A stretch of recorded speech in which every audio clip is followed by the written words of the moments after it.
Por um acaso, você que está sentado aí ou que está escutando esse podcast, sabe o que é aquicultura? Ou melhor, será que tem diferença entre aquicultura e piscicultura? Enfim, vamos entender um pouco sobre esse universo da criação de peixe, da utilização da água de maneira mais racional e inteligente para produzir alimento, porque esse é o papel do nosso querido agronegócio. E, logicamente, a gente chama quem entende do assunto, né? Porque aqui nessa bancada a gente traz os melhores em suas respectivas áreas por todo o Brasil. E nosso convidado de hoje, ele é zootecnista, ele é diretor da Aquiplan Consultoria e também é presidente da Comissão de Aquicultura da FAEG. Então estamos falando de Paulo Roberto Silveira Filho. Seja bem-vindo, Paulão. Bom, Pedro, tudo bem? Tá jóia? Beleza? Bem, graças a Deus. E bom, você? Tudo bom, graças a Deus. Paulão que fez a gentileza aqui de vir conversar com a gente, porque o homem tava lá no Buriti Alegre, a terra do Marrone, cantor do Bruno de Marrone, é a cidade próxima aqui. E vamos falar aí sobre aquicultura. E vamos abrir com essa pergunta. Tem diferença aquicultura e de piscicultura? Na verdade, Pedro, a piscicultura é um dos ramos da aquicultura. A aquicultura é o cultivo de organismos aquáticos. Então, todos os organismos aquáticos cultiváveis estão dentro da aquicultura. A piscicultura é o maior ramo da aquicultura. Criação de peixes, né? Produção de peixes. Então ela está dentro desse guarda-chuva gigante que é a aquicultura. Entendi. Igual quando eu falo pecuária. Eu tenho pecuária gado de corte, de leite, suíno, ovino. Pecuária é tudo. E aí tem os ramos específicos. A piscicultura é o maior ramo da aquicultura hoje. Que legal. E além da piscicultura, o que nós temos aí de... Camarão, ostra, rã, algas. Uma infinidade aí. Água doce é menos do que água salgada, né? Claro. Desses ramos de variedades, desses ramos da aquicultura. Mas a gente tem isso aí, muita coisa aí. Pois é, porque assim, geralmente sempre que a gente vê zootecnista é da lida do boi. É nutricionista de boi, né? Parte de reprodução, genética. E aí você escolheu ir para essa área aí. Rapaz, desde o meu segundo ano de graduação, de 1999. Eu entrei na zootecnia, no segundo ano abriu vaga no estágio em piscicultura e aí de lá pra cá não saí mais. Na verdade, minha história com a piscicultura ela começa já tem um tempinho, que eu sou do signo de peixes. Então, tô trabalhando naquilo que eu nasci pra fazer essa mesmo. Essa foi boa. Sensacional.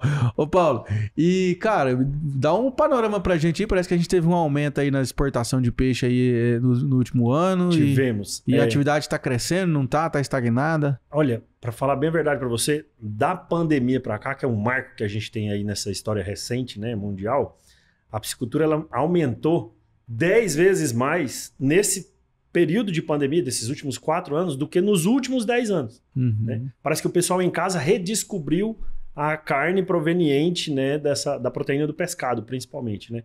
Então a gente teve um aumento de consumo, a gente teve um aumento, novos produtores entrando também, porque viram essa oportunidade de entrar, de fazer uma renda, né, com isso daí. Tradicionalmente o país ele é mais pecuária, né, frango, suíno, aquela coisa, mas a piscicultura vem galgando ali seu espacinho ali. A nível mundial é a proteína mais produzida no mundo, proteína aquática em geral, proteína aquática em geral, né? Aqui no Brasil a gente teve esse aumento tanto na produção, só vem aumentando produção, consumo e exportação, consequentemente, né? A gente tem um país continental com as melhores, vamos dizer assim, condições climáticas, né? Praticamente no país inteiro aí para poder desenvolver esse tipo de atividade. E água infinita. A água não acaba, água então nem se fala. Nós monopolizamos a água doce mundial, 12% da água doce do mundo está presente aqui no Brasil. E a gente depende disso basicamente para desenvolver a piscicultura, né? Mas aí tem que ter um dedinho do governo para atrapalhar, porque como é que é assim? Vamos supor, eu tenho um meu sítio lá, certo, aqui em Bonfinópolis. Certo. Aí eu cheguei lá e falei, cara, eu quero criar uns tilápia aqui. É muita burocracia, é chato. Qual que é o processo assim do start?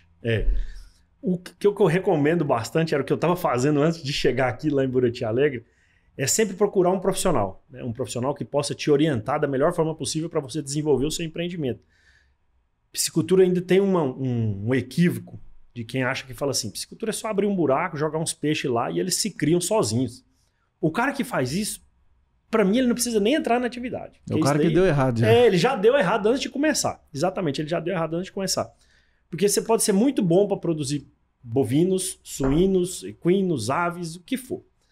Mas a hora que você entra para a piscicultura, tem um pontinho que difere de tudo. Esses animais que a gente falou antes são animais terrestres. O peixe é um animal aquático.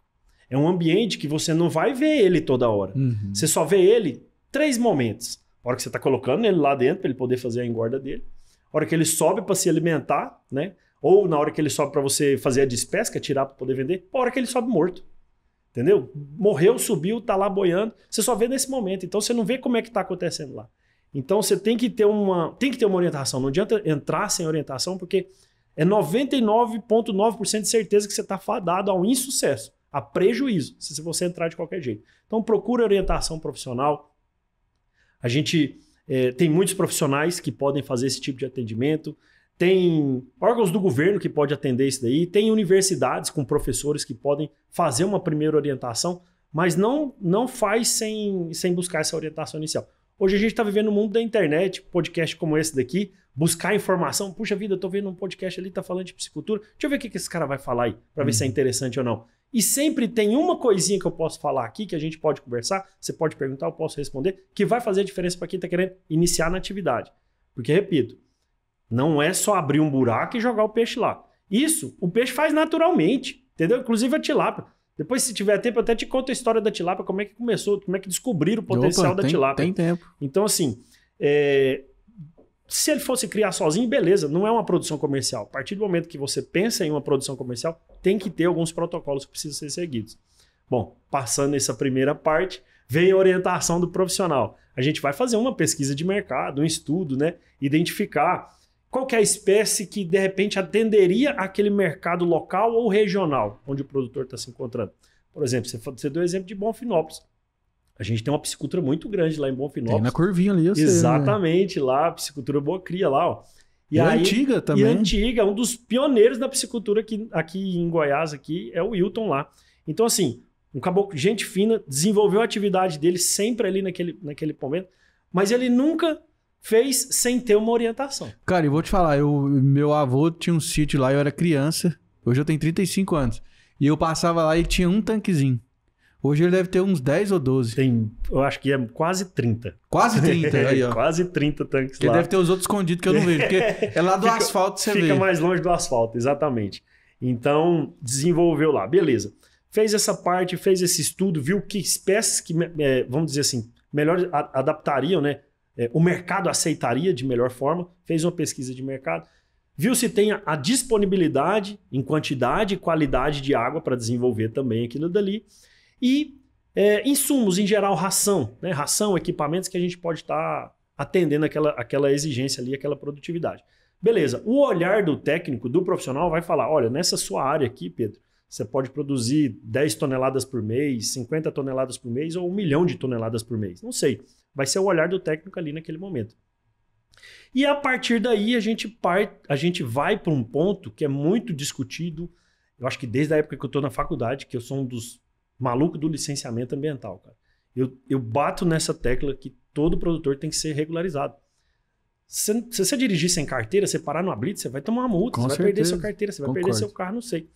O produtor de peixe não é diferente, até porque ele utiliza um recurso natural que é a água, que é a menina dos olhos de ambientalista, de órgãos ambientais. Então a gente tem que ter um cuidado especial com aquilo dali. A partir do momento que você desenvolve uma atividade sem licenciamento ambiental, você está desenvolvendo uma atividade legal. Quem desenvolve atividade legal não é um cara legal. Assim, é, né? O cara que suja o nome da atividade. Exatamente. Então, assim, e a maioria deles é aquele que entra, fica lá 2, 3 anos, 2, 3 ciclos e sai falando mal da atividade. Ah, porque não dá certo, esse porque não presta, resolve, não presta, esse trem não presta, né? Então, assim, desenvolver atividade legal. Só que aí você falou assim, o que é os entraves, de repente, que tem? Regularização ambiental acaba sendo um entrave. Por quê? Porque por utilizar principalmente esse recurso natural que é a água, o piscicultor, às vezes, em alguns momentos, ele é comparado com uma pessoa que vai destruir aquele ambiente. Poxa vida, é incongruente. Como é que eu vou destruir um ambiente que eu preciso para desenvolver a minha atividade? O produtor de peixes é o primeiro a ser o fiscal daquela atividade. Concordo. Então ele precisa ser o fiscal daquela qualidade da água, daquele ambiente em geral, porque se ele prejudica aquilo dali, ele não vai ter longevidade no empreendimento. E aí acabou, vai ser um empreendimento vai ser uma banda de uma música só, né? Não vai para frente. Enfim, a gente tem essa questão de regularização ambiental. Hoje, a gente deve ter uma média geral nacional de 15% a 20% de todos os empreendimentos de piscicultura no país somente são licenciados. De 15% a 20%. A gente tem um estudo do IBGE que fala que existem mais ou menos 250 mil propriedades rurais no país que desenvolvem a piscicultura. Considerando a piscicultura um tanque de 1.000 metros quadrados, 500 metros quadrados, alguma coisa que ele tenha lá, ele possa fazer uma renda extra. 250 mil, eu estou falando que menos de 20% delas são legalizadas. O próprio mercado consumidor, ele escuta uma notícia dessa e fala assim, será que é o peixe que eu estou comendo daqui vem de uma piscicultura legalizada? Porque a legalizada, ela tem como ser rastreada, tem como eu verificar tudo que está acontecendo lá dentro. De um local que não é legalizado, não tem essa regularização, eu nem sei o que aquele peixe está comendo para depois eu me alimentar daquele peixe. E aí corre risco, às vezes, de ter problemas quando a gente fornece esse tipo de alimentação para o mercado consumidor. Você já deve ter visto os vídeos na internet saindo aqueles vermes nos peixes assim, né? Tem muito. Não tem? Tem muito. Se eu abrir o WhatsApp aqui para você, eu ponho o áudio do cara mandando assim, tá com os vermes no olho, não sei o quê, ppp. E vai. Não só isso, né? A gente teve uns 2 anos atrás aquela doença da urina negra, né? Urina preta, que foi de um peixe que não sabia de onde que aquele peixe veio e causou aquela doença na pessoa, na pessoa, não lembro quem. E, enfim, é peixe que você não sabe de onde que veio. E nem o que comeu, né? Nem o que comeu. Naturalmente, aquele tipo de peixe, ele vem de pescaria ainda, né? E é um peixe que, pô, se vem de pescaria, aí que você não sabe mesmo de que rio, de que lugar. Caipira, né? Não tem como saber. Agora, um produtor que é legalizado, tá perante a lei, tudo certinho, ele mesmo, o próprio produto dele já agrega valor. Pô, a minha piscicultura... Para ele é quase um título. Olha, eu sou um dos únicos licenciados no estado ou no país aqui. Só aí já agregou um valor, né? Só aí já agrega valor na produção dele. Ô Paulo, e vamos lá. Eu tenho comigo que é o seguinte, o agro, de maneira geral, se eu pegar soja, milho, boi, enfim, quem produz é Deus.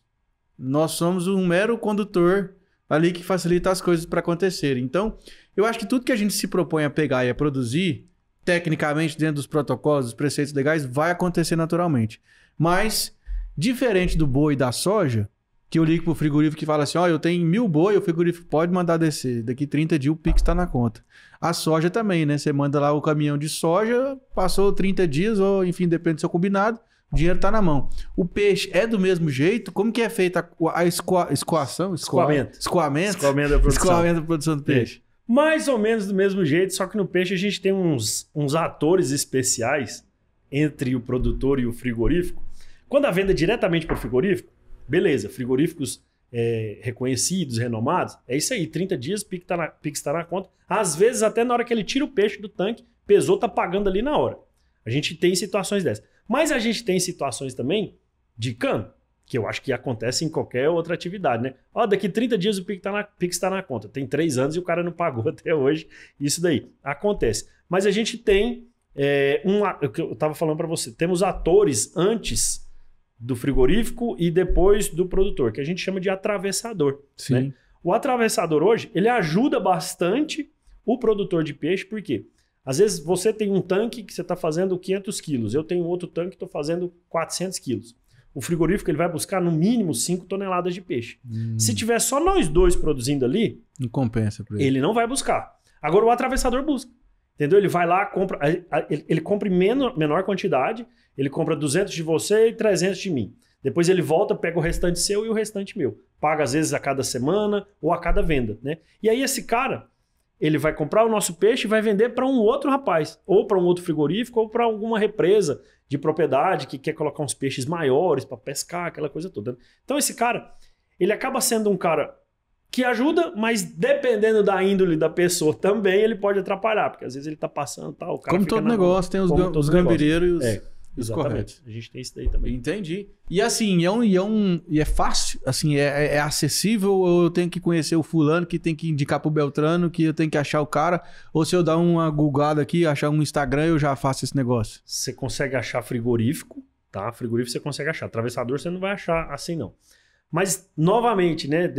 Advento da pandemia aí, a gente tem o quê? Grupo de WhatsApp, a gente tem grupo de WhatsApp da cidade, do supermercado, Facebook, Instagram, e você consegue apresentar o seu peixe de forma mais fácil do que antigamente, que você tinha que, de repente, ir para a feira. Eu não acho difícil ir para a feira e vender, já fiz isso muito também. Mas se eu colocar no grupo do WhatsApp 500 quilos de filé de tilápia para vender assim, assado, eu te garanto que você vai vender rápido. Se ele tiver qualidade, né? Se tiver passado por um serviço, no mínimo um serviço de inspeção municipal, ele vai vender rápido. Que é um SIM? Tem um SIM? É o SIM, exatamente. Tem o SIM, o CIA, o CIF e o CIF também, né?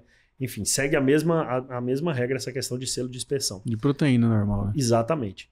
Então, assim, é possível, só que a gente volta lá no começo da nossa conversa. Procura uma orientação. Porque se você perguntar para mim, eu praticamente vou te passar uma lista de quem vende alevino, de quem vende ração, de quem vende equipamento, de quem compra peixe. E aí você tendo essa... E vou te colocar no mínimo uns 5 grupos, né, de quem trabalha com isso. Onde tem que estar todo mundo ali conversando e vendendo e fazendo o seu jabá. Fazendo business. Pra acontecer. Negócio. Exatamente. Que massa. Paulão, e aí falando de custo de produção, né? Eu tava dando uma olhada aí pra gente até conversar, que tem um sistema de criação de tilápia adensada e tem um sistema extensivo. Sim, é extensivo. É extensivo. Extensivo. Tilápia a pasto, tilápia no confinamento. Então, eu queria que você explicasse pra gente a diferença desses dois modelos e custo, retorno. Bacana. Eu dei uma palestra em Rio Verde, naquela feira de negócios que tem lá em Rio Verde, lá, né? Tecnoshow. Tecnoshow, exatamente. Fugiu o nome aqui. Falando justamente de viabilidade dessa produção da tilápia em viveiro escavado. Por quê? Porque fala-se muito na tilápia no sistema intensivo. Tanques rede, tanques elevados, né? Ou um grande adensamento em tanques de alvenaria com renovação de água muito alta, que a gente chama de raceway. Tem aquele também membrana de... Tem, geomembrana também. Geomembrana, né? Uns redondão assim, não tem? Exatamente, tem esse daí também. Eu já vi muito. Tem também. esse daí. Esse daí ele é utilizado muito para fazer a recirculação da água. Esse ele diminui um pouco a intensidade da produção, porque como é recirculação, a gente tem que trabalhar com filtro, a gente tem que diminuir um pouco a densidade de estocagem dele. Se eu faço uma renovação de água muito rápido, tipo aquele tanque de 100 mil litros renovando a cada hora, eu coloco uma densidade muito maior de peixe lá dentro. Mas não dá problema de pH? Não dá. Não dá porque a água renova em 1 hora. Né? Se a sua água que vem, ela já vem de qualidade que está de acordo com os princípios da produção, você claro que tem limites de adensamento, né? Pra gente seguir. Mas quando você trabalha com o raceway, que é a renovação intensa de água, a gente consegue densidades lá em cima. Quando eu trabalho com recirculação de água, aí eu tenho que ter um filtro dimensionando, eu vou baixar isso daí, pelo menos umas 5 vezes eu baixo essa densidade lá dentro. Mas funciona do mesmo jeito. E você utiliza menos água. Até são projetos que tem uma, vamos dizer assim, entre aspas, uma facilidade maior para ser liberado a regularização se você comprovar que você está usando menos água no seu sistema de produção. Então vamos lá. A gente tem o sistema extensivo, sim, que é o quê? É o comum, é aquele tanque lá que tem os peixes lá que quase que apareceram sozinhos lá. Naquele sistema, sozinho, de brincadeira, quase que o peixe criando-se sozinho, você tem ali... Sem ração ou com ração? Sem ração, só com adubação da água. O cara, às vezes ele pode jogar ração lá umas 2 vezes por semana. Aquilo ali, nada, aquilo ali pode te dar umas 5 toneladas por hectare por ano. Aquilo ali, 5 toneladas por hectare por ano. Beleza. Se eu dou uma melhoradinha naquele sistema, eu pulo ele para semi-intensivo, que é o quê? Eu vou controlar parâmetros de qualidade da água. Eu vou melhorar, vou colocar ração de forma mais controlada e de acordo com os estágios de desenvolvimento do peixe. Vou trabalhar, às vezes, com aeração artificial ali. Vou fazer um controle do que está entrando e do que está saindo de água. A gente já dobra para 10 toneladas por hectare ano. Investimento baixo, né? Na mesma área. Isso para tanque escavado. Quando a gente pula para tanque rede, que são gaiolas flutuantes, não sei se você já viu, era o serviço que eu estava fazendo antes de vir para cá. São gaiolas flutuantes, é um confinamento de peixe. A tilápia se adapta muito bem a esse tipo de produção. Lá, a gente está falando hoje de uma produtividade de 50 a 70 quilos de peixe por metro cúbico. Não sei quantos, não sei se tem 1 metro daqui até você, nessa mesa nossa aqui. 1 metro cúbico. Um assim. Um cubo. um cubo de 1 metro por 1 por 1. Uhum. Eu tô falando de 50, 70 quilos de peixe dentro desse negócio aqui. É o que a gente muito. consegue fazer com tilápia em tanque e rede. Em quanto tempo? De 6 a 8 meses. De 6 a 8 meses. Exatamente. É muito rápido. É muito rápido. E o ROI? Cara, isso aí o que acontece? A gente tem em torno... hoje se o custo de produção ele tá girando na casa de 7,80 até 8,50, quem faz isso aí direitinho consegue ter esse tipo de resultado. O preço mais baixo que foi vendido de tilápia nesse ano agora foi R$ 9,80, R$10 a média. Então a gente tá o quilo? O quilo. A gente tá falando aí de 2,20 a 1,60 de lucro líquido. Por quilo? Por quilo, exatamente. Eu não considero ruim. Não, quer ver? Vamos fazer a conta aqui. 1,60 você falou? Mais ou menos, vamos dizer que o mais... Vamos pôr 1,50. Põe o 50. 1,50 em cima de 7,80? 7,50 também? R$8? É, R$8. Em R$8. 18%, pô. Você tá doido, aí. Em 6 meses, dividido por 6, isso... 3% ao mês. Exatamente. É melhor que a Avestruz Master. E aí, o que acontece? Estamos falando de... mas tinha que dar pelo menos 30. É possível dar 30. Eu estou te passando um ciclo de produção, um custo de produção médio. Se a pessoa dedica naquilo dali, se ela entrega, se ela faz o que tem que fazer, esse custo vai baixar para 7,50. Em algumas épocas do ano, esse preço vai estar em R$12. Oferta e demanda. O preço vai variar. Ele não é estático. Mas gado de corte não dá isso por mês. Difícil. E o trampo é muito maior. E às vezes a gente vai ter um monte de comentário nesse vídeo aqui. Eu nunca consegui isso. De repente, ele nunca fez o que precisava fazer para conseguir isso. Nossa, aí você matou. De repente, isso. É isso. Porque, assim, eu trabalho muito com segmento de horta, né? Especializei na horta. E aí eu faço os vídeos e eu falo assim, cara, dá para você ganhar R$1.000 de lucro a cada 100 metros quadrados de horta. Larga de mentir, rapaz. E não sei o que, não sei o que. Aí você vai conversar com o cara. Nunca fez uma adubação de base bem feita, escolheu a variedade errada, não usa mulch, não usa irrigação direito. Não usa... Meu amigo, você não vai ter não esse resultado.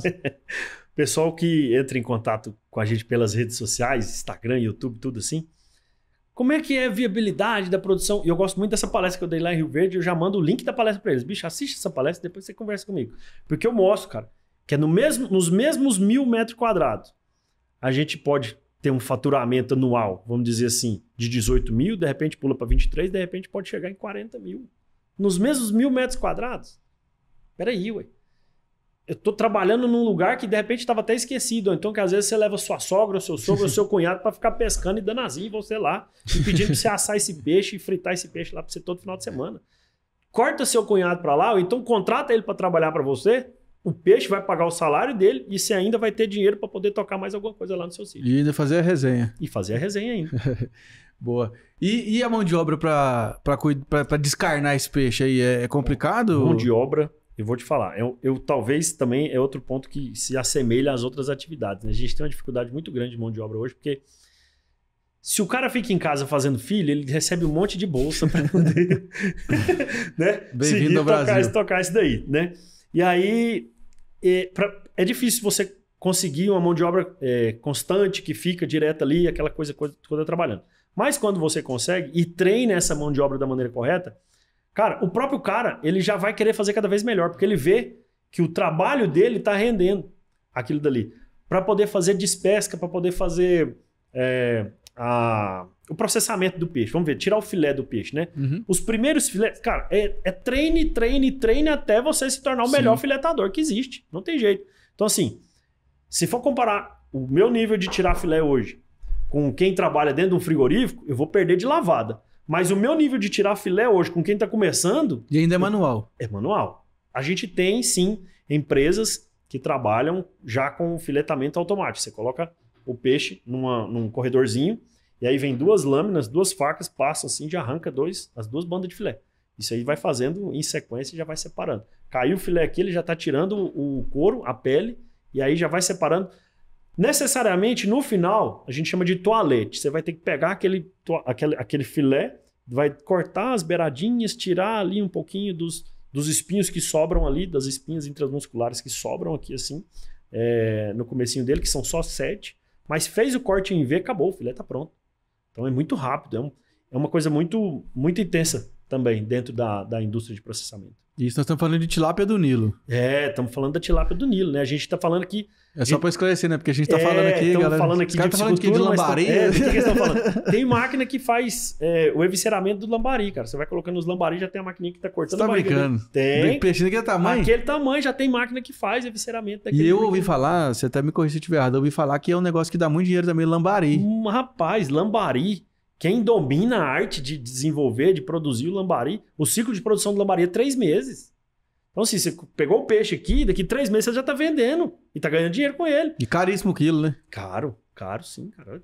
E o adensamento deve ser violento dele também. Violentíssimo, rapaz. Você coloca muito mais do que a tilápia, você coloca por metro cúbico. E vale mais. Vale mais também, né? Você tá usando aquele local, ele tá agregando muito mais valor pra você. Que tem coisa mais afrodisíaca que você mandar uma porçãozinha de lambari com uma dosinha de cachaça, que é isso, uma cervejinha. Ai, a hora que você fala que vai comer isso, a patroa já tá olhando daquele jeito assim, rapaz, hoje vai ser chique.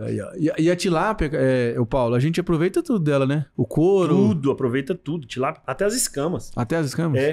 Não sei se você já entrou em algum banheiro chique da vida, às vezes na sua casa é chique desse tanto. As escamas fazem um sachê perfumado. Eles montam...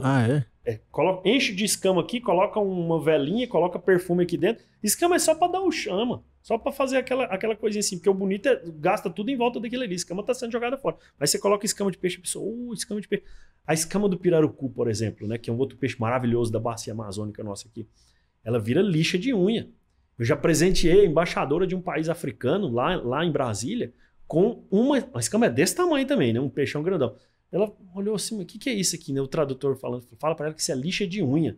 Rapaz, ela pegou, passou, não acredito, né? Ficou toda espantada, muito bacana. Você falou de pirarucu, eu lembrei, cara, uma vez eu fui numa cidade, chama Boca do Acre. Lá em Simão, lá na divisa do Acre com o Amazonas. Você tá andando, hein? Já andei muito. E aí essa cidade chama Boca do Acre, porque ela é na boca do rio Acre. E aí é uma cidade, cara, que é o seguinte, as casas são todas suspensas, porque no período das águas, essa água sobe, ela entra na cidade, e aí quando abaixa, né, enfim. E aí, cara, lá todo dia, 5 horas da tarde, subia os pescadores com os pirarucu nas costas, andando e vendendo a R$10 o quilo do pirarucu. Aí, R$10 o quilo. Aí que entra um dos grandes desafios da produção de pirarucu no Brasil, que é o pirarucu de manejo versus o pirarucu de produção, de cativeiro. Por quê? Porque o pirarucu de cativeiro, você coloca um peixe hoje de 30 centímetros para ele engordar, você vai tirar depois de 12, 13, até 15 meses. Ele vai sair aí com seus quase 15 quilos, mais ou menos em média, né? Só que ele é um peixe carnívoro, você tem que trabalhar com ração de carnívoro esse tempo inteirinho. Proteína, né? Proteína. E você ainda tem que trabalhar com peixe forrageiro, ele não come só ração. Se ele estiver trabalhando com ele em tanque escavado, ele não vai comer só ração. Então você ainda tem que dar um jeito de colocar peixe para ele comer. Só que demora, é um processo que demora quase um ano, às vezes até mais. E aí ele sai com um custo de produção muito maior do que o cara que pega uma caneca dessa de gasolina. Aliás, esse cara que estava pescando, ele nem gastou com a moto para ir lá no rio, não. Ele mora lá. Ele mora lá. O que ele vai fazer? Vai pegar o arpão dele lá, vai mergulhar lá. Exatamente. O peixe subiu para defender a ninhada, que normalmente a fêmea que faz esse movimento inicial para defender a ninhada nela, ele vai arpoar. Esse peixe, ele gasta... De repente, esse peixe vai dar para ele o rendimento de 6 a 1 ano. 6 meses a 1 ano que ele precisava para poder sustentar a família dele lá. Não tem condição da gente comparar o preço, né? Essa questão do custo de produção, entre aspas, do pirarucu de manejo, que é isso que é o pescado, com o pirarucu de produção. Então, esse é um desafio.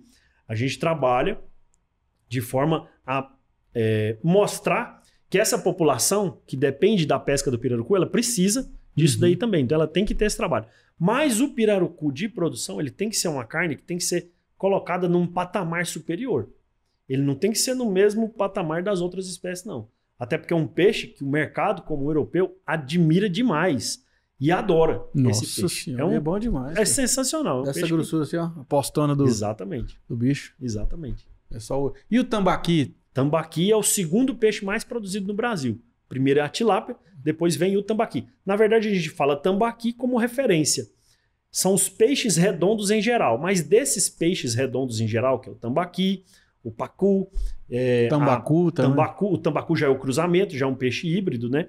Então, assim, esses peixes redondos em geral, que estão em segundo lugar na produção. Né? Então, é um peixe extremamente avaliado, bem avaliado, Lá na região norte, eu já tive lá na região norte também. Eu fiquei impressionado quando eu estive em Santarém.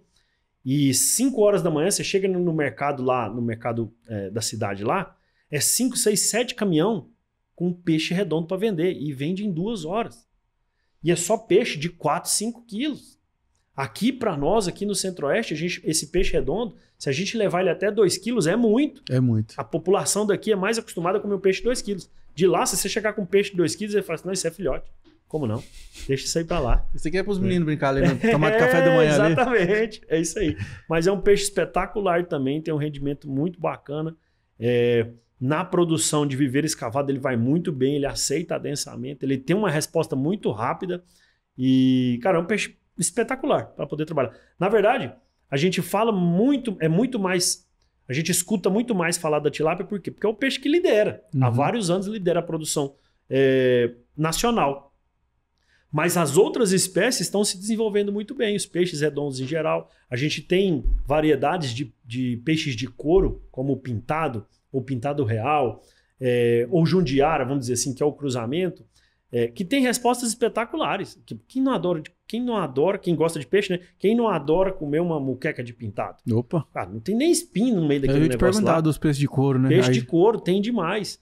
E no Brasil agora tem um outro peixe que não é brasileiro, né? Que vem ganhando espaço dentro da categoria outras espécies. Que são a categoria outras espécies? São as trutas ali do Rio Grande do Sul, são um pouquinho de carpa, né, que a gente tem aqui. Carpa, exatamente. E o panga, não sei se você já ouviu falar no panga, rapaz. É um peixinho vietnamita. Pangaré? Cara, ele não é pangaré, hein? Pensa num peixe que Panga? Pensa num peixe que desenvolve absurdamente. Deixa eu ver a foto dele aqui. Aqui no estado de Goiás, teve produtores que apelidaram ele de Sharkfish. Peixe tubarão, você vai ver aí. Peixe panga. Peixe panga, dá uma olhada aí pra você ver. Carne bem branca, né? Então, lembra assim, do tubarão mesmo.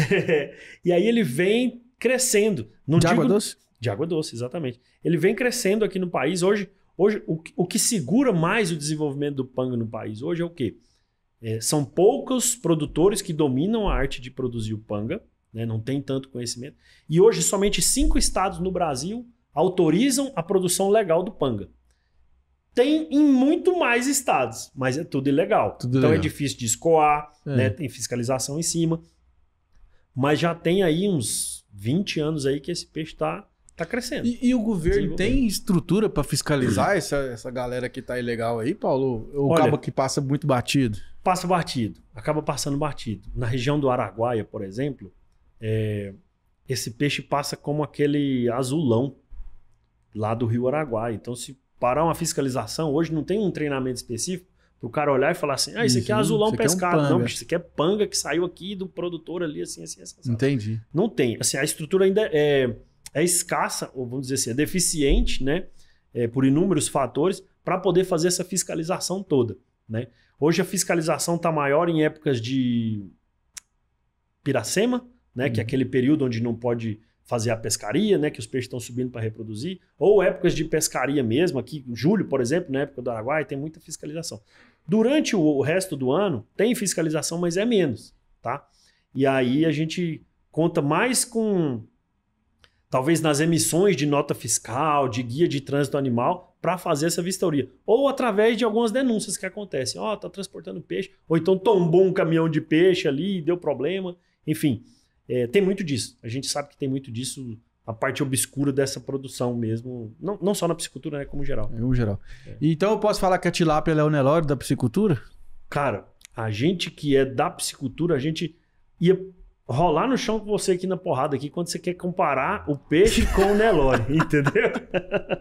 Mas é brincadeira, é modo de falar, porque a gente quer que seja, na verdade, entendido que daqui a alguns anos, e a tendência é essa, que o frango é a tilápia da terra. Opa!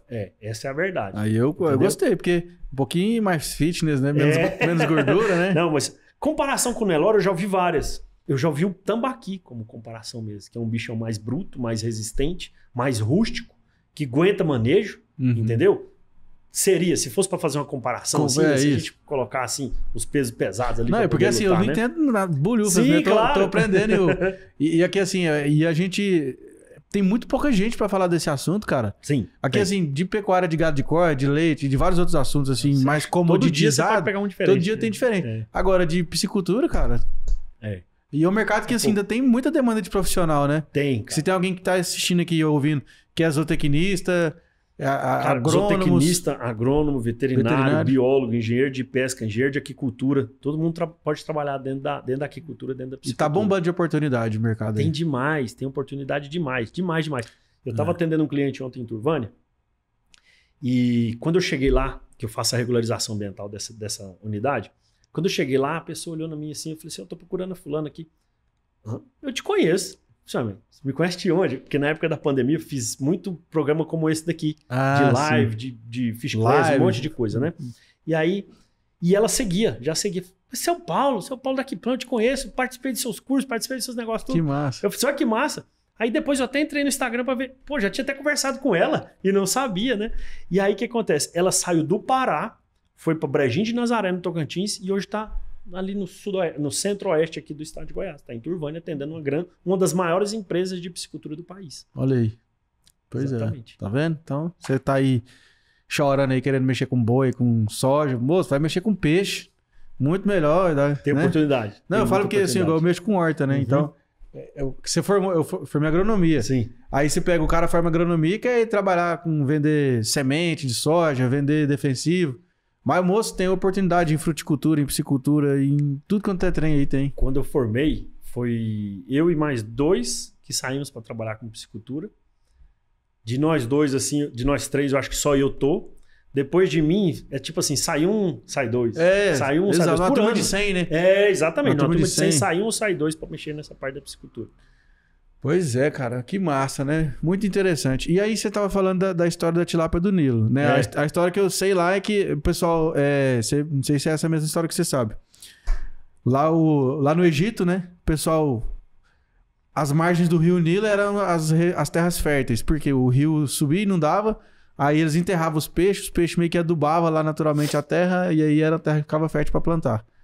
E aí foi desenvolvendo. Essa é da agricultura, né? Porque essa é mais a minha praia. Mas qual que é a história que você sabe? A lenda da tilápia. Vamos começar. A lenda da tilápia. Rufem os tambores aqui para a lenda da tilápia agora. Devia ter o deus tilápia ou não lá. Devia ter. Certeza que se você procurar naquelas imagens pintadas lá nas pirâmides, vai ter um com cara de tilápia. Cabeça de peixe lá. Tem certeza que vai ter o cabeça de peixe lá. Quando inundava, quando o Rio Nilo saía da caixa dele e inundava, e aí ele voltava para o seu curso natural, ficavam algumas poças de água em volta lá. E nessas poças de água ficavam tilápias lá. E aí o pessoal passava, olhava e via aquele negócio lá, pegava 1, 2, 3, passava e ia embora. Um mês depois eles voltavam, já tinha secado mais as poças grandes. Poças que eu falo assim, lagos, né? Vamos considerar lagos. Pequenos lagos, 500 metros, 1000 metros. Exatamente. Passava, o lago tinha reduzido de tamanho, mas tinha dobrado a quantidade de peixe lá dentro. Aí o cara já olhava e falou assim, mas essa daqui foi a que eu passei aqui, tem 1 mês e pouco, já aumentou essa quantidade de peixe, que loucura que é essa aqui. Passava mais um tempo lá, o lago já tinha diminuído de novo, chegava lá, peixe fervendo ali na água, ali, aquele negócio todo. Tá errado isso aqui, tem que estudar um negócio desse aqui, o que tá de errado? Tem alguém jogando peixe aqui. E aí, essa é a lenda, que aí os estudiosos chegaram lá para poder desenvolver esse trabalho. Por que tá acontecendo isso? Se for ver que a tilápia, ela é um peixe extremamente adaptado às piores condições possíveis de desenvolvimento. Ela é resistente a baixo nível de oxigênio, baixo teor de alimentação, ela sobrevive praticamente lambendo lama, né? Aquele lodo que fica ali na água, e um adensamento muito grande. De repente, se a gente colocar nessa sala aqui 500 homens, a gente vai se bater aqui e vai querer sair daqui correndo, né? Mas se você colocar 2.000 tilápias aqui, elas vão estar rindo e vai estar reproduzindo ainda. Porque ela é um peixe que ainda tem essa característica especial de desenvolver em água parada. Ela não precisa de subir o rio para poder desenvolver, para poder reproduzir, como o tambaqui precisa, como o pintado precisa, como a piraíba precisa. De repente, em alguns outros peixes precisam, a tilápia não precisa. Se você deixar um macho e uma fêmea aqui em época de reprodução, daqui a um tempo vai ter peixinho aqui dentro. Olha só. E como é que é a relação? Quantos machos para uma fêmea? No laboratório, costuma colocar aí 2 fêmeas para cada macho. Tem laboratório que coloca 2 machos para cada fêmea. Vai variar um pouquinho. Isso daí depende um pouco do protocolo que está sendo utilizado. Às vezes até 3:1 pode ser utilizado também. E aí, a questão toda, a grande descoberta que foi feita aí mais de 25 anos atrás, é o quê? Quando a tilápia ela reproduz, como é que é o processo da reprodução? Ela vai fazer o ninho, o macho faz o ninho, a fêmea vai soltar os óvulos Esse lá ninho dentro. que é um buraquinho que ela faz É no um buraco fundo? no fundo do lago, do rio, alguma coisa. Faz o ninho, um buraquinho. A fêmea vem e solta os óvulos lá. O macho vai soltar o esperma por cima, fecundação externa. Fecundou, a fêmea pega esses ovos todos na boca. A proteção parental é essa, deixar isso aí na boca fechado lá. Ela vai ficar aí 1 mês, 2 meses, só respirando e protegendo até acontecer a eclosão dos ovos. Aí ela se alimenta como? Ela não se alimenta. 1 mês? Exatamente, ela não se alimenta. Aí saiu, eclodiu, aquela coisa toda. Os peixes ainda vão ficar muito próximos deles ali. Depois eles já saem, cada um caça seu rumo. Depois que ela volta a se alimentar. E aí você matou a charada. Por quê? Se ela não está se alimentando, ela não está produzindo gametas novos para poder reproduzir. No laboratório, o que faz? Quando identifica que houve a reprodução, pega a fêmea, abre a boca dela e tira todos os ovos, todos os ovinhos lá de dentro, leva para uma incubadora para acontecer o mesmo processo lá dentro para ele eclodir, e essa fêmea já está comendo de novo. Daqui menos de 30 dias essa fêmea já está prontinha para reproduzir novamente. Caramba! Exatamente. Aí exponencializou. Aí virou. E aí foi onde que colocaram um apelido ingrato na tilápia, que talvez você já tenha ouvido falar, a tilápia é praga. Por quê? Porque ela aguenta, se você soltar a tilápia na sua represa, que você tem lá no seu tanquinho, ela vai se reproduzir lá dentro, se tiver macho e fêmea, ela vai começar uma reprodução se não tiver nenhum indivíduo ali para poder se alimentar dela, fazer predar a tilápia lá dentro, ela vai se reproduzir lá dentro, né? Bastante tomar o espaço das outras espécies. Se não tiver predador. Porque a partir do momento que tem uma traíra, tem um tucunaré, ou tem um dourado lá, ou tem um pirarucu lá, às vezes nem sobra tilápia lá. Porque eles fazem controle da população. Porque a natureza é perfeita. É o homem que estraga. A natureza é perfeita. Se eu tenho um predador lá para poder manter isso daí controlado, vai acontecer e vai dar certo. Tanto que, no processo de regularização ambiental de tanques escavados, a gente necessariamente tem que ter uma estrutura abaixo de todos os tanques para captar todos os efluentes desses tanques. E lá, por exemplo, se eu tenho 10 mil metros quadrados de área de produção, eu preciso ter pelo menos um tanque de 1.000 metros quadrados, 10% da área, que a gente chama de tanque de decantação. Por quê? Porque ali, tudo que sair dos tanques de produção vai decantar lá para essa água sobrenadante sair limpa conforme ela entrou na piscicultura. Ela sai de volta para a natureza. Mas ali eu tenho predador. Porque se em algum momento escapar algum peixinho de algum desses tanques e cair para esse peixinho não ir para a natureza, eu tenho um predador lá, um tucunaré, uma traíra, alguma coisa, para poder comer esses peixes. Isso para não desequilibrar o ambiente. Exatamente, é para não desequilibrar o ambiente. Caramba, é verdade mesmo. Você falando agora, a família da minha esposa tem um sítio ali em Palmeiras, de Goiás. E aí construíram um tanque escavado lá grande, lá, acho que quase 1 hectare de tanque. Não, 2 hectares de tanque. E aí, joga aí 5 mil tilápia. Jogou há, 10 anos atrás. E abandonou. Rapaz, agora é sem encostar uma isca lá. Até pega tilápia. É bem assim. E não tinha nada lá, assim, de... Lá tem esse tanquinho também. Acho que foi feito bem com um projetinho e tal. É. E aí, como não tinha nada lá nesse tanque, tilápia lá dominou. Passando uma rede lá, vai tirar umas toneladas lá, certeza. Você tem que ir passando para poder ir tirando as maiores vezes assim, e de repente soltar um pouco de predador. E chega a algum ponto que essa vira uma superpopulação e também ela já se autocontrola ou estabiliza? Ela acaba sendo, no momento, se ela não estiver sendo alimentada com ração, se ela estiver passando por um déficit de nutrição, se passar na frente dela, ela pode comer um indivíduo da mesma espécie. É mesmo, canibal? Se passar na frente dela, ela pode comer. Natural da natureza. Uhum. Se ela tá com fome, tá passando um ali, cabe na boca dela, ela pode comer.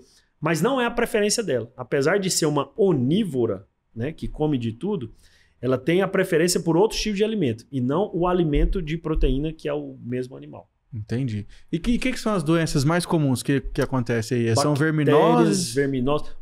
Fungo é o mais tradicional na época fria. Então, assim, fez manejo com peixe na época fria, se você não deu vamos dizer assim... Um antifúngico? Um antifúngico. A gente fala quando vai para academia antes de treinar, um pré-treino, né? Se você não der um pré-antifúngico ali para ela ali... Assim, antes de manejar. Um pré-manejo, que é o quê? Sal comum, sal puro, NaCl. Por quê? Porque o sal ele vai produzir um muco no corpo do peixe que impede a entrada desses patógenos. E até se tiver algum machucadinho, alguma coisa, ele cicatriza. Então você trata com sal, você trata com... Você joga na água o sal? Joga na água, só joga na água. Então assim, para fazer o manejo, se você for fazer o manejo para pesar, para medir esse peixe, aí você vai dar um mergulho nele numa água com sal, para depois você soltar ele também. Então assim, na época do frio, o fungo é comum. O mais comum de todos é um que parece um algodãozinho nos olhos e nas barbatanas, nas nadadeiras delas, né? Dos peixes em geral. Então a gente tem fungo, mas a gente tem vermes também bastante. A gente tem pequenos parasitas que ficam nas guelras, ali nas brânquias. A gente tem bactérias e a gente tem fungos. Claro, toda produção intensiva, o desafio é muito maior quando você está trabalhando de uma forma, vamos dizer assim, onde tem muito peixe adensado. Você tem que trabalhar naquele limite do bem-estar do animal, né? Uhum. Com ambiente, com genética, né? E com alimentação. Isso daí casado, ele dá o bem-estar animal e você consegue evitar isso. Mas hoje tem, para a tilápia especificamente, manejos preventivos, que são as vacinas. Hoje tem como você vacinar peixe para a produção. Não sei se você já tinha ouvido falar. Era a minha próxima pergunta. Então... Eu já vi o vídeo transmissão de pensamento. Dos caras pegando lá e vacinando uma por uma, com a pistolinha. Exatamente. Você pega aquilo lá, vai fazer a vacinação de uma por uma ali. Para poder ter mais segurança. Porque hoje a gente já tem, praticamente no Brasil inteiro, há uns 10 anos atrás já era alertada essa barreira sanitária para o desenvolvimento da piscicultura. Aconteceu o que ia acontecer. Não teve tanta fiscalização, teve muita produção sem orientação, sem regularização. Então, acabou que se disseminou esses patógenos no Brasil inteiro. Então, a gente tem praticamente em todos os ambientes, principalmente bactéria e fungo. Bactéria e fungo tem bastante. Existem alguns ambientes que eu chamo de virgens, por exemplo. De repente, você tem lá no seu sítio uma represa de 10 hectares, que nunca nem teve peixe lá, você nunca nem teve sinal de peixe e você quer começar a produção de peixe lá, de tanque-rede, por exemplo, de gaiolas. Aí eu vou te perguntar, tem peixe? Não, tem nada de peixe aqui, isso aqui não tem. Se tiver peixe que veio da natureza para cá. Então, beleza. Para esse tipo de ambiente em específico, eu não recomendo vacinar, porque ele está um ambiente livre. Se de repente você ter certeza que você está comprando os alevinos de um produtor que garante que ele é isento de patógenos, não tem perigo nenhum, você vai produzir lá, até algum dia você comprar, só vai chegar a doença lá se chegar um peixe com doença lá. Senão nunca vai chegar a doença desse, você nunca vai precisar vacinar. Só que hoje, a produção de tilápia, voltamos à tilápia, a produção de tilápia hoje, ela é mais concentrada em tanques-rede, em lagos de usinas de hidrelétricas. É mesmo? Então, assim, a gente tem aquela massa de água totalmente disponível para você desenvolver a atividade de forma intensiva. Então, você coloca lá, no espaço lá, 50, 100, 200 tanque-rede. Esse cara está produzindo aqui. Por mais que ele traga alevinos de excelente qualidade que não estão doentes, às vezes a 2 quilômetros dele tem um cara produzindo onde já foi infectado várias vezes. E eu não tenho como colocar uma placa, falar para o vírus ou para a bactéria, daqui você não passa. Até porque o contato é direto, peixe com peixe, ele pode ficar doente, ele pode contaminar um lambari aqui, esse lambari rodar e vir contaminar esse peixe aqui. E é indireto via água. O vírus e a bactéria eles passam na água também. Não tem jeito. Então a gente tem hoje um dos desafios da piscicultura, principalmente da tilapicultura, são doenças, são bactérias e vírus para peixes de usinas hidrelétricas. Acontece em todos os locais? Está presente na maioria das usinas hidrelétricas do Brasil. Morre peixe de todas essas usinas? Não morre. Aí que entra a natureza sendo perfeita como ela é. De repente aqui, que tem uma renovação diferente, ou que o leito do rio está descendo aqui, não desce tanta água para cá, esse peixe nutricionalmente sadio e respeitando o bem-estar dele, de repente esse peixe nunca vai ficar doente. Do outro lado do rio pode ser que o peixe acabou a produção do cara, dizimou a produção do cara, e esse daqui às vezes não está acontecendo nada. Que interessante. Pode acontecer isso também. Já em lavoura, né? Se tiver uma lavoura vizinha do outro que deu problema. Só que, aí que tá, esse daqui necessariamente vai ter que ser vacinado. Porque se ele não vacinar, é muito perigoso. Claro. É muito perigoso, né? Claro que a vacina não pega 100%, a gente sabe disso, né? Mas, mesmo assim, nesse ambiente, a vacinação ela é extremamente recomendada. Pode ser que não morra, tá? Mas pode ser que aconteça alguma coisa. Então, são variantes, né? São coisas que a gente tem que analisar. Enfim. Show de bola, Paulão. E ficou alguma coisa que você acha que a gente tinha que falar aqui, que a gente não falou? Vou falar o meu bordão da piscicultura aqui para ficar salvo aqui para todo mundo que assiste o podcast aqui. Ó. Piscicultura é o nicho de ouro do agronegócio. Aí, gostei. Gostei. Você já tem curso online também? Tenho curso online, tenho mentoria. Eu trabalho com curso online para produtores, curso online para profissionais que querem desenvolver na área e também trabalho ensinando esses profissionais a licenciarem pisciculturas. Que legal. Em geral, para poder fazer isso aí. Fora o trabalho que eu rodo praticamente o país inteiro desenvolvendo a piscicultura. Para mim, é minha paixão, meu jeito de ver isso aí. Que eu quero, para a gente finalizar, né? Se você me permite, você falou do Egito, né? A primeira coisa que aparece na sua cabeça quando a gente fala em Egito, o que você lembra do Egito? Pirâmide. Pirâmide, areia, camelo, calor. Né? Calor, né? Aqui no Brasil, o Egito, sei lá, ele deve ser ali do tamanho do Pará, um é maior que o outro, alguma coisa assim, né? Uhum. Cara, o Egito produz muito mais do que o Brasil de peixe e ele é menor do que um estado, talvez, do Brasil. A gente tem 12% da água doce do mundo, a gente tem uma costa gigantesca para produzir e a gente está patinando ainda. Então, assim, por quê? Porque a nossa produção ainda não é profissional.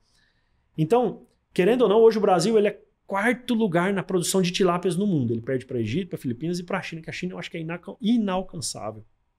Por tradição, por tanto de gente que come peixe lá. O nosso problema é mais cultural do que é mais cultural. Técnico, eu acho. E aí a gente parte num momento, por que eu falo que é o nicho de ouro do agronegócio? Porque hoje, se a gente quisesse, se eu fizesse igual um mágico, fizesse assim, palavras mágicas para poder acontecer, e eu utilizasse todo o potencial que já é outorgado pela Agência Nacional das Águas hoje, para eu produzir peixes em geral nos reservatórios de usinas hidrelétricas no Brasil, que você sabe que são várias, a gente pulava para segundo produtor mundial.